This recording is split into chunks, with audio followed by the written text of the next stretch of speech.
1905 സംഭവം.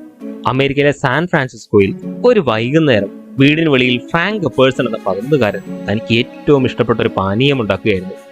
ഫ്രൂട്ട് ജ്യൂസിന്റെ രുചിയുള്ള പൊടിയും വെള്ളവും ചേർത്ത് രുചികരമായ പാനീയം ഉണ്ടാക്കുന്നതിനിടയിൽ എന്തോ ആവശ്യത്തിനായി എപ്പേഴ്സൺ വീടിനുള്ളിലേക്ക് പോയി. മഞ്ഞുകാലമായിരുന്നതിനാൽ അന്ന് നല്ല തണുപ്പുണ്ടായിരുന്നു. വീട്ടിലേക്ക് പോയ എപ്പേഴ്സൺ താൻ ഉണ്ടാക്കിക്കൊണ്ടിരുന്ന പാനീയത്തിന്റെ വിവരം മറന്നുപോയി.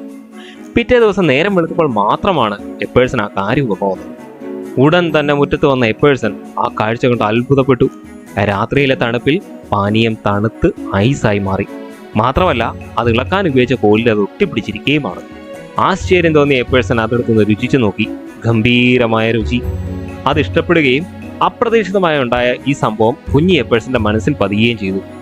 ഒടുവിൽ നീണ്ട 17 വർഷങ്ങൾക്ക് ശേഷം 1922 ഈ ഓർമ്മ എപ്പേഴ്സന്റെ മനസ്സിൽ വീണ്ടും ഉണ്ടായി. എന്നാൽ